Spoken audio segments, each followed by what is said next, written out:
Le 14 juin 2021, Pedro Sánchez, vendeur de slips au marché de Madrid, a réussi à prendre un selfie avec le président des États-Unis d'Amérique. Selfie de 29 secondes avec Joe Biden, le selfie de la gloire. En fait non, Pedro Sánchez est le Premier ministre espagnol.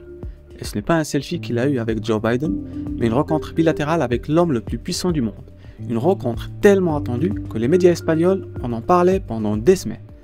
Une rencontre vendue par la Moncloa, là où crèche Pedrito, comme le début d'une nouvelle ère internationale, qui a duré 29 secondes. Mais la vérité, la vraie, celle qui blesse, est que la nouvelle conférence sur la Libye, qui se tiendra à Berlin le 23 et le 24 juin, ne verra pas la participation de l'Espagne. Et qui participera à la place, sur invitation des États-Unis, le Maroc. Ce mercredi, la deuxième conférence sur la Libye débutera à Berlin. L'objectif est de parvenir à une stabilisation de ce pays d'Afrique du Nord grâce à l'implication des grandes puissances. Mais l'Espagne n'en fera pas partie. Le ministre allemand des Affaires étrangères, Heiko Maas, et le secrétaire général des Nations Unies, Antonio Guterres, ont promis ce sommet et ont conçu la liste des pays avec laquelle ce schéma international devrait être élaboré. Les nations présentes seront donc celles qui sont déjà appelées à participer au processus dit de Berlin. Le gouvernement de transition libyen et le Maroc seront également parmi les invités. D'ailleurs, juste pour info, la Libye vient de solliciter officiellement l'aide du Maroc pour apporter l'expertise de l'armée marocaine à l'armée libyenne et pour faire face aux défis sécuritaires dans le pays.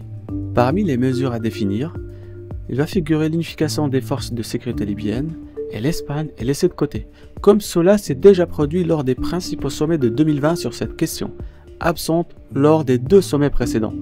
Il faut rappeler que les deux derniers sommets internationaux où ont été abordés les sujets décisifs sur le terrorisme et les mafias de l'immigration n'ont pas compté non plus avec l'Espagne. Les représentants du gouvernement social-communiste espagnol ont assuré que pendant toute cette période, il n'y avait aucun intérêt national à y assister. Mais des sources diplomatiques consultées par des journalistes espagnols ont assuré qu'il n'y a jamais eu de tentative d'inviter l'Espagne à être présente avec le reste des puissances. En fait, la réalité évidente est que les dirigeants espagnols n'étaient ni là, ni attendus. La première de ces réunions a eu lieu dans la seconde moitié du mois de janvier. L'autre était une fois de plus l'Allemagne. Berlin a accueilli les dirigeants internationaux et les parties au conflit pour discuter et résoudre la crise en Libye. C'était la première conférence sur la Libye. Les points abordés ne pouvaient pas être plus décisifs pour l'Espagne. L'avancée du terrorisme dans le Sahel, la situation en Libye et des réfugiés, ainsi que la pression de l'islamisme radical dans certains pays d'Afrique. Les parties impliquées dans le conflit libyen ainsi que les différents dirigeants sont venus sans hésiter régler l'échiquier politique et montrer leur soutien au cessez-le-feu dans ce pays d'Afrique du Nord qui est la Libye. Les participants étaient ceux que l'Allemagne et ses partenaires considéraient comme décisifs pour prendre position sur l'échiquier international.